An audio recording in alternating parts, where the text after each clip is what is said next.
Yes, God. Good morning. Yes, syempre, gabi na, inabot pa ako ng gabi sa aking kapitbahay. Ayan, so ngayon, wala po akong magawa. So ngayon, naglaro po kami ng aking kaibigan na bata. Ayan, talaga, anak ng aking kaibigan.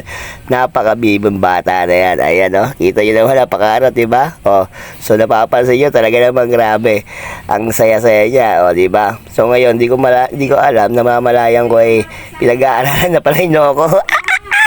Nag-aaralan niya na pala ang pasin. Ayan, syempre, tuloy pa rin ang aming paglalaro. Ayan, alakas ng ulan. Grabe, oo. Sabi ko sa gabi, ayan masaya kami dyan sa panahon na ganyan. Medyo nag-relax na siya. Napagod na.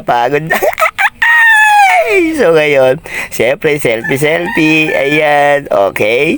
Syempre, tignan natin ang ulan. Napakalakas pa rin ang ulan. Hindi pa rin ako makauwi. So ngayon, ayan, medyo dumidikit na siya, no? Pinag-aaralan niya na yung noong ko. Tingin sa noong ko. Talagang kung pinag-aaralan niya, kung kasya ba yung kamay niya. Talaga naman ang saya-saya. Siyempre, sabi ka ng lola, bad yun talaga. Labis ang turo, bad yun. Talagang niyakap niya ako at hinag niya ako talaga, grabe, oo. Pero pinag-aaralan pa rin niya ang aking noo.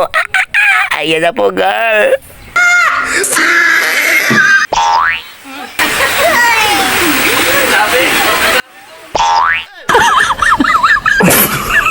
Aww.